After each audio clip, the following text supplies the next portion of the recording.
Nuestro invitado de hoy en los micrófonos de la SER es Paco Tomás. Coto privado de infancia es su novela publicada con Editorial Planeta. Paco, bienvenido al programa de Rosa Pasapágina. Muchas gracias, me hacía mucha ilusión, tenía ganitas de estar aquí. Pues un placer, los oyentes no lo saben, pero estamos frente a frente y vamos a compartir un ratito de una historia profunda, llena de emociones, una infancia de silencios. Y hasta ahí voy a decir. Voy a hacer una pequeña introducción y empezamos, ¿te parece? Me parece perfecto. Tomás Yagüe tiene cumplidos 52 años, es gay y acaba de romper con su pareja. Es Navidad y vuelve a casa, en donde habitan los recuerdos dolorosos. Un viaje de vuelta emocional en el que quizás consiga abandonar la imagen de sí mismo. Paco, ¿canalizas parte de tu vida, si no la totalidad, al menos de la infancia, a través de Tomás? Porque de otro modo habría sido más doloroso, más difícil. Absolutamente. De hecho, yo sabía que no podía contar esta historia como si fuera una parte de mis memorias, porque me parecería como incluso un grandilocuente creerme alguien que tuviese que contar una parte de sus memorias. Entonces, sí tenía la necesidad de contar esta historia, como creo que muchas personas de las comunidades LGTBI plus tenemos la necesidad de contar nuestras historias, porque han estado silenciadas durante siglos y nos han contado otras personas, pero no nos hemos contado nosotros mismos. Y entonces yo tenía esa necesidad de contarlo, pero no tenía un final. Y entonces no podía contar una historia que no tenía un final, ¿no? Podía dejarla colgada, pero necesitaba un final, ¿no?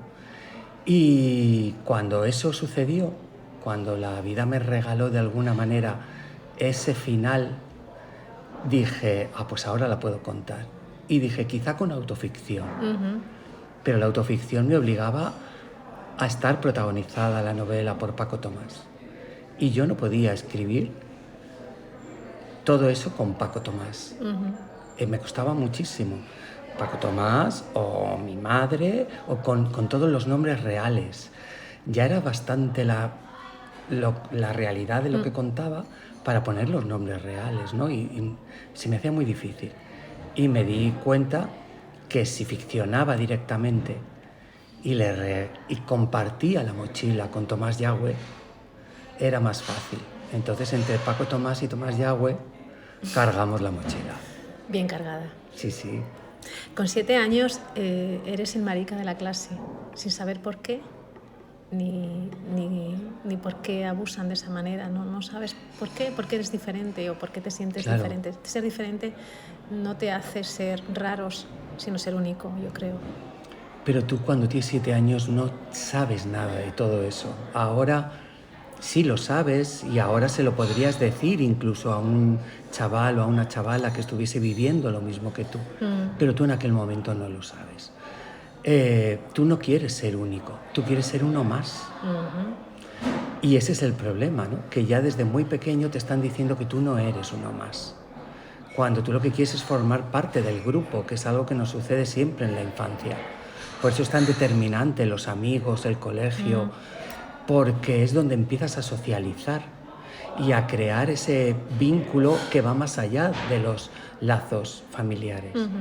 Y entonces es muy difícil. Y yo lo que sí que noté, y lo he ido notando con el paso del tiempo, es que es verdad que la infancia a mí me parece que la infancia es muy cruel.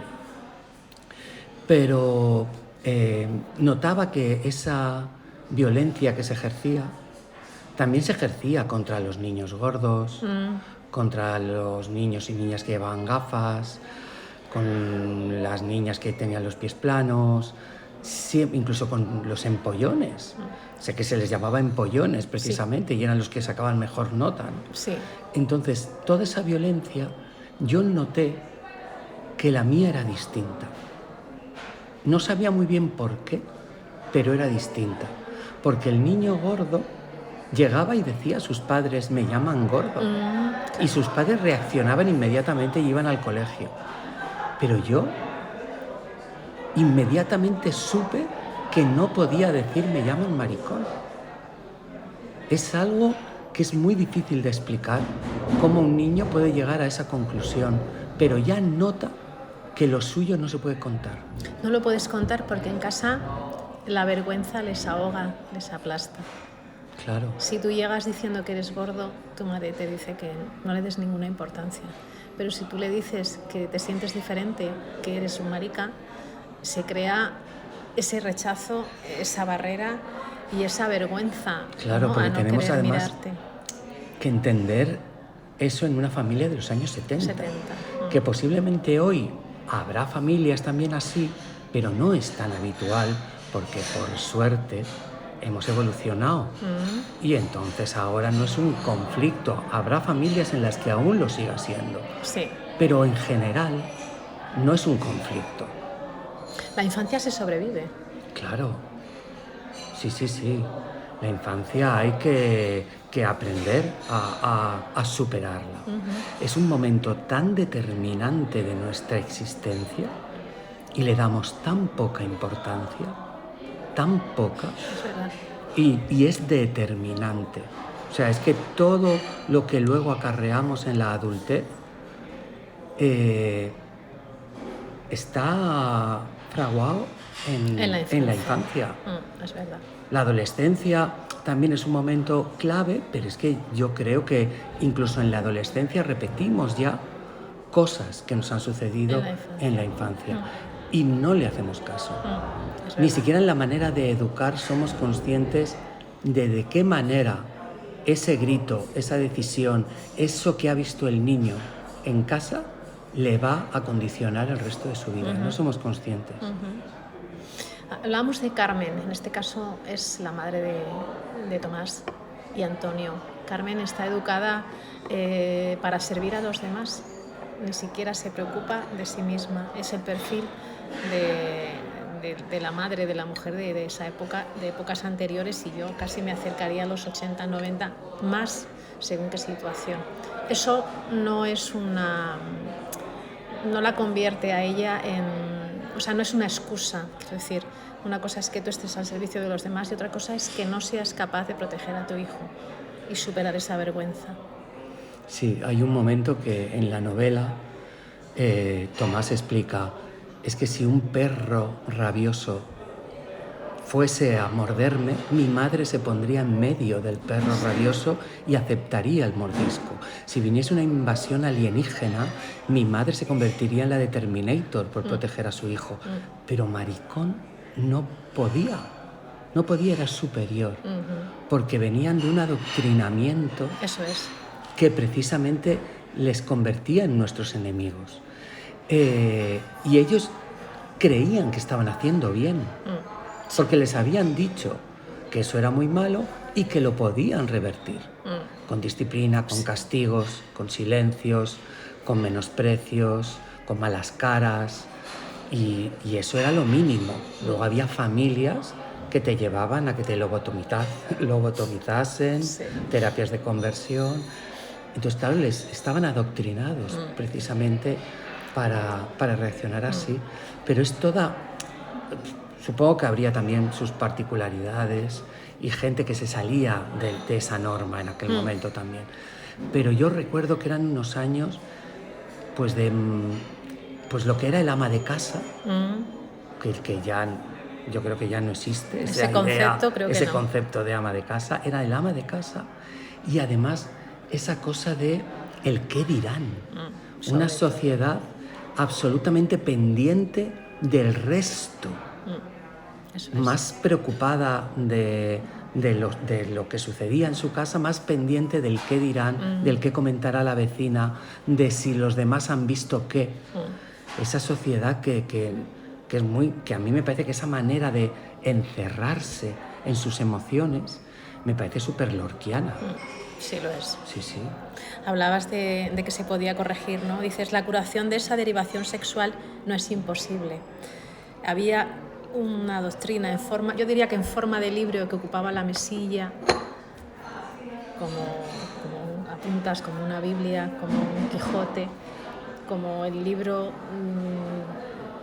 obligatorio y necesario para seguir ese adoctrinamiento de la época franquista. Que era el libro de la vida sexual, de López Ibor. Sí, eso es. Y ese libro estaba en todas las casas.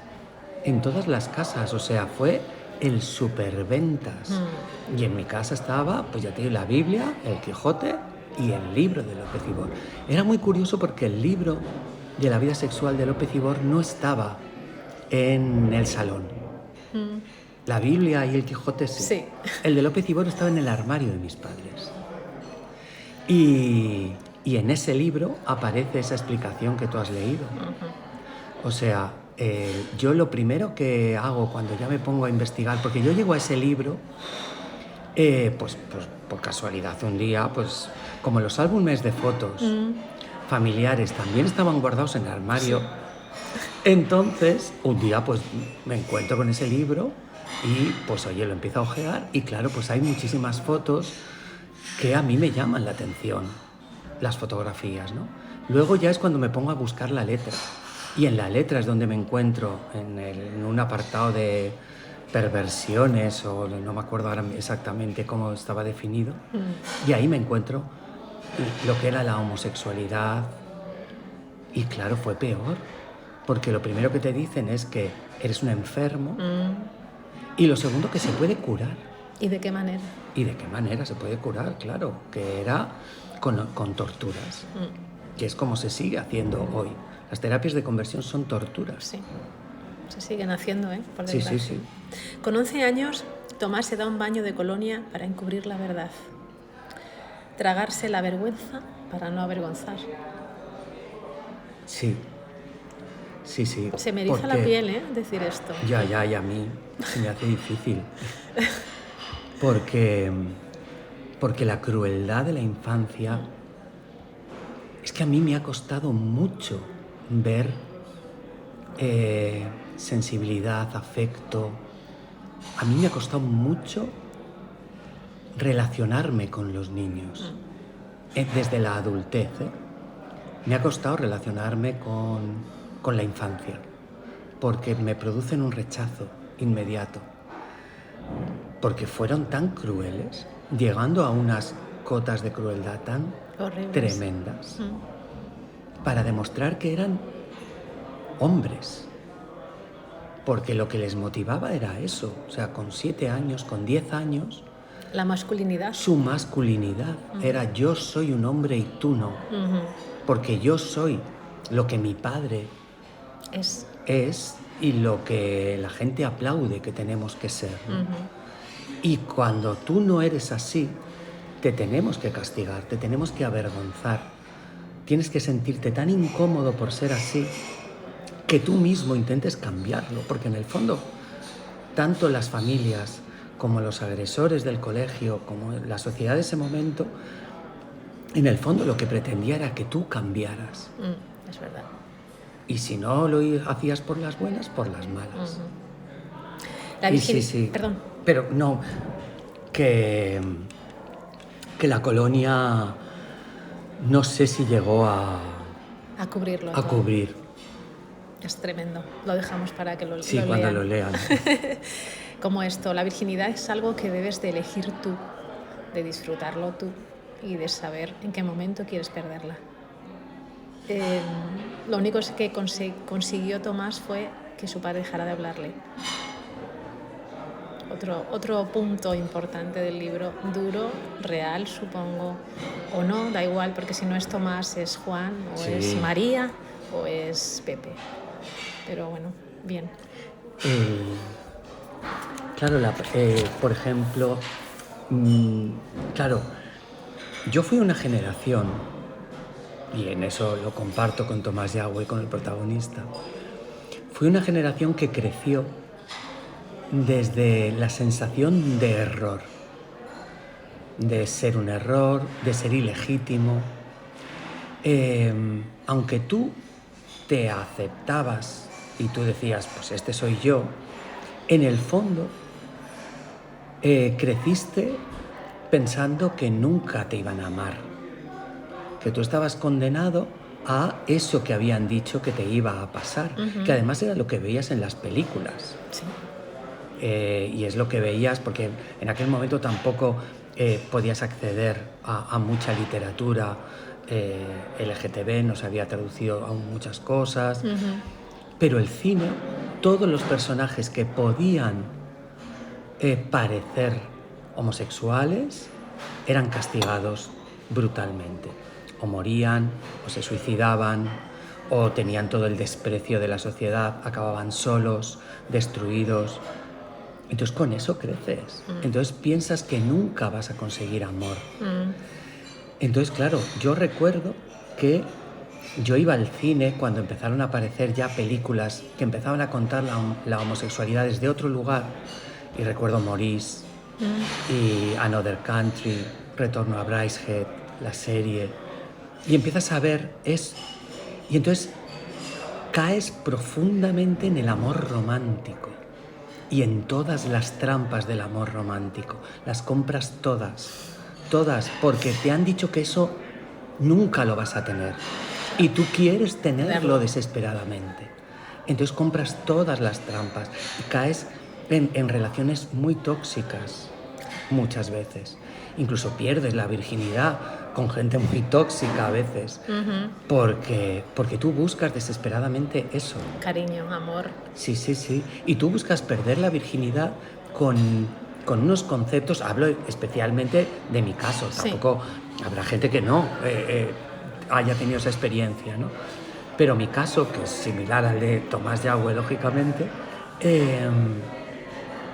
buscabas perder la virginidad con la pareja de tu vida, que es un concepto arcaico, que es un concepto como de los años 30, que es, este es tu novio, con este vas a envejecer, con este, y este es el primer hombre y el único que va a haber en tu vida. Y no hay más. Y porque tú has comprado eso, porque te han dicho que eso no lo vas a tener nunca y quieres tenerlo desesperadamente. Sí, y te equivocas, claro. Una madre que guarda como es su hijo por vergüenza, un padre frío al que se le ha educado también en aquella época. Pero vivir esa infancia con hermanos, o sea, cuando alguien decía mi hermano es maricón, así tal cual sonaba, eso era como una desgracia. Lo dejabas caer, pero que pasáramos a otra cosa rápidamente. Es que yo soy de la generación de antes un hijo yonki que un hijo maricón. Es muy fuerte. Y estamos hablando de, pues eso, de los 80, cuando la droga era una absoluta lacra en este país. La heroína mataba a gente. Yo iba en el autobús con los yonkis que se quedaban, después de haberse metido el chute, se quedaban tirados en el autobús. Y yo oía antes un hijo yonki que un hijo maricón. O sea, ¿en qué lugar nos colocaban? Casi nada. El problema de salir del armario, que se puso muy de moda, no sirve de mucho si los que te rodean no salen contigo. Porque salir del armario es un paso importante, supongo. Pero necesitas mucho más. Necesitas que tu familia, que tu entorno, que tus amigos lo hagan igual de alguna manera. Y no lo consigues porque debe ser muy difícil que puedas cambiar ese concepto. Claro, es que yo defiendo siempre que dar ese paso y visibilizarte como persona gay, bisexual, lesbiana, trans, lo decides tú. Nunca lo decide otra persona. Tú tienes que decidir si es el momento. Si tú estás preparado, preparada, si tienes los aliados, que es muy importante tener aliados cuando das ese paso, si el suelo es firme. Claro, tú no le puedes exigir a una persona en Rusia o en Afganistán que salga del armario, no, porque el suelo no es firme y le van a colgar de la plaza del pueblo. O sea, hay muchas circunstancias que hay que tener en cuenta para dar ese paso, ¿no? Pero en nuestra sociedad llega un momento en el que tú sales, pero necesitas esas alianzas que estén a tu lado. Y familiarmente, porque los vínculos familiares son extremadamente complejos también, Si tu madre se va a sentir avergonzada porque va a llegar una vecina y le va a decir, vi a tu hijo que estaba el otro día besando a un chico en el parque, y tu madre no es capaz De defenderlo. de defender eso mirando a los ojos de esa vecina, porque tu madre va a sufrir. Entonces tú ves que quien tú eres le ocasiona un dolor a tu madre, o a tu hermano, o a tu hermana, o a tu padre, a un vínculo muy cercano, donde además tú has crecido pensando que esos lazos son de amor. Entonces los lazos de la familia son de amor, que es otra gran mentira, ¿no? Entonces no sirve de nada, porque tú sientes ese dolor que siente tu madre, porque no es porque tú hayas hecho algo mal, es porque tú estás mal. Entonces es algo que te provoca una sensación. Entonces por eso es tan importante, ¿no? Y yo también valoro mucho, en mi caso personal, ¿no?, el viaje que hizo mi madre, porque también tuvo que hacer un viaje. Claro. Y un perdón. Claro. Un perdón. Sí, sí. ¿En qué te convierte el dolor? Desde luego en un héroe no. A mí los héroes, los valientes, los que se ponen una medalla por haber estado en un conflicto bélico, la vida es un conflicto bélico. No hace falta irse a ninguna parte. No, hay partes donde la vida es más cruel, pero la vida es un conflicto bélico. Entonces, la gente que se pone una medalla siempre me hace pensar dónde están los que no se han puesto la medalla. ¿En qué lugar está el niño o la niña que salió corriendo porque no se veía capaz de enfrentarse al agresor y huyó? Eso es. ¿Dónde está? Sí, porque además Claro. siempre te sientes culpable tú de una violación, de una vida de infancia como la que estábamos hablando. Siempre es culpa tuya.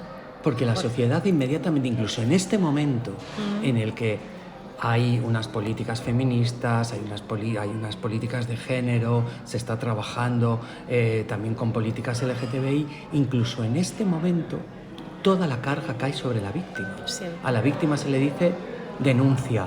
¿Por qué no denunciaste? ¿Cómo es que no te diste cuenta antes? ¿Cómo es que a la primera señal? ¿Cómo? 1000 preguntas a una persona que psicológicamente no tiene la capacidad para poder afrontar eso, ¿no? Todas las preguntas van a la víctima. ¿Y al agresor? Es que nadie va a preguntar al agresor. Es que nadie va a acosar con preguntas al agresor. Es que nadie le va a explicar, le va a preguntar al agresor por qué. Y todavía a día de hoy sigue sucediendo. Sí, porque se ha avanzado mucho, Paco, pero yo creo que ¿no tienes la sensación de que hemos dado un paso gigante otra vez hacia atrás en bastantes cosas? Sí, absolutamente.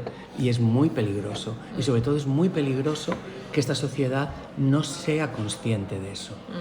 O sea, porque algo ha fallado aquí. Yo puedo entender que un chaval que ha crecido en democracia, que ha crecido en libertad, que ha crecido con una serie de derechos y libertades, que cree que van a estar aquí para siempre, pues no les dé especial importancia. Esto es como el que nace rico, pues no le da importancia al dinero, porque siempre lo he tenido, entonces no le doy importancia, ¿no? Pero gente que ha vivido el siglo XX, que ha estudiado el siglo XX, que sabe todo lo que pasó en la segunda mitad del siglo XX, ¿cómo pueden volver a consentir que se repita la historia? Y estamos viviendo un momento que, hostia, peligrosamente te lleva a cosas que hemos vivido o estudiado. Se ve venir. Y entonces decimos, cuidado, mucho cuidado, porque y hay colectivos vulnerables que siempre van a estar los primeros en esa lista. Y mujeres, los derechos de las mujeres, es que lo que ha sucedido en Estados Unidos es espeluznante. Es espeluznante. Y ya tienen en lista los anticonceptivos. O sea, va a haber unos señores decidiendo sobre el cuerpo de la mujer y sobre su autodeterminación. O sea, que te violan, pues vas a tener un hijo según el estado en el que esté esas personas ultraconservadoras. Uf, esto es el principio, que Sí. leíamos a Margaret Atwood y nos parecía una distopía. Cuidado. Sí, vamos mal, vamos mal. ¿Quién tiene la culpa de esta homofobia, de este patriarcado, de esta masculinidad que tiene que primar por encima Pues de no todo? sé dónde recae la responsabilidad, porque como es algo casi milenario, Yo creo que de es que toda la vida. claro, es que cuando nos hablaban ya de las comunidades que habitaban en Atapuerca, ya veías que había Es que había verdad. un horror, que Total. aunque solo fuera por la fuerza física, Sí. y la fuerza física ya marcaba una distinción, Sí. sexo débil. Entonces ya había una distinción y ahí ya se empieza a construir la pirámide. Dices, ¿cómo voy a luchar yo contra esto? Pero hay que intentarlo, porque es que por lo menos que no nos pongan más obstáculos, que nos dejen vivir tranquilamente, pero es que no quieren que vivamos tranquilamente. No, es terrible. ¿El abrazo es hogar, Paco? El abrazo es hogar. ¿Cuántos El abrazo es abrazos hogar. no se dan? Sí, y cuántos se pierden. Y es que el abrazo, fíjate que el abrazo se rompe. Cuando tú abrazas a alguien y dejas de abrazarlo, se rompe el abrazo. No se diluye, se rompe. Se rompe. Entonces es como, el abrazo es muy importante. Y yo he aprendido a abrazar. Yo no sabía abrazar. A mí, cuando alguien se acercaba en una distancia que yo consideraba que ya era peligrosa, a mí me provocaba rechazo, esa invasión de ese espacio que yo consideraba que era íntimo, porque el agresor tiene que cruzar esa línea invisible. Entonces, para mí, cualquier persona que cruzaba esa línea invisible era un enemigo. Entonces, yo he tenido que aprender a abrazar, porque a mí ha habido momentos en los que me abrazaban, pero yo no abrazaba. Yo era un poste, claro, al que abrazaban, y yo aguantaba el abrazo. Sí. Pero lo maravilloso que es cuando tú correspondes a ese abrazo y entonces enlazas las manos en la espalda de la otra persona, a mí eso me parece precioso. Es corazón con corazón, es calor, es una cosa muy incluso maternal. Cuando lo primero que le hacen a la madre cuando da luz es colocarle al niño en el pecho, que es una manera de seguir juntos, ¿no? El abrazo me parece que es algo precioso. Y hay algún abrazo en esta novela. Se les educó también para controlar eso a los padres de esa época y de la anterior. O sea, yo no creo que en los años 70 no se les educa a los padres para que no vuelquen sus emociones, para que no las demuestren, porque ni siquiera saben que las tienen, estoy convencida, pero no en los años 70, sino 70 hacia atrás, 70 hacia adelante, porque hay gente que todavía no sabe abrazar, claro. Hay gente que no sabe lo que es un abrazo y vive en ese silencio constante en el que supongo que viviste tú, como muchos niños, que lo hablábamos fuera de micrófono, porque la mejor defensa, tu mejor coraza, tu mejor forma de estar entre un cristal era el silencio. Porque si denunciabas, si hablabas, el castigo era doble, la vergüenza era mayor, el peligro de volver a casa, ese refugio en el que no existía en realidad, ahí no tenías ningún refugio, lo que no tenías era acoso. Claro. Es muy fuerte. Sí, y además tú aprendes inmediatamente que el silencio puede llegar, o sea, el silencio es algo terrible, pero tú lo vives como un aliado, porque si callas, hay menos violencia. O sea, si tú denuncias y dices, este me está pegando, acto seguido va a haber una paliza mayor. Claro, sí. Entonces dices, pues callo y trago, intento huir, intento esconderme, pero en el seno familiar también sucedía lo mismo, porque yo estoy convencido que claro que en mi entorno familiar, que es un poco lo que dice Tomás Yao en la novela, claro que no me creo que no te dieras cuenta. No me lo creo. Te dabas cuenta. Pero era mejor no verlo. Sí. Era mejor ese silencio, era mejor callar. Porque lo otro me obligaba a tomar partido, me obligaba a tomar un papel. Entonces todo era como a la sordina. Todo era, pues aparecía una imagen en una película, pues inmediatamente el comentario de qué asco, para que llegase el mensaje, sí, la sin repulsa. tener que afrontar el tema directamente, ¿no? Entonces era todo, se habitaba un silencio que incluso era, también lo comenta Tomás Yao en la novela, era muy injusto, porque tú sí podías decir qué asco, pero yo no podía rebatir nada. Claro. O sea, era un pacto en el que yo sí puedo ir soltando gotitas que te modifiquen, pero tú no puedes en ningún momento mostrar ni replicar nada, porque no queremos saberlo. Entonces era muy, muy injusto ese pacto, totalmente. Y el silencio, me parece que eso, llega un tiempo en el que crees que es tu aliado y al final te pasa una factura tremenda, porque eso, bueno, Tomás ha recibido ayuda, supongo que es necesaria, siempre quedará ese pozo, a veces el pozo subirá, bajará un poco, pero se aprende a convivir con eso, no desaparece. No. Lo dices muy bien, Tomás lo dice muy bien cuando habla de la ciudad Pegaso en la que vive, ese caballo que todos yo recuerdo con esas alas impresionantes, alas que no te dejan tener. Claro. Y esas vías de tren que ahora están sepultadas por una vía que es un carril bici. Sí. Las dos te invitan a caminar. Yo lo quiero ver así, más positivo. Sí, sí. Es que, claro, cuando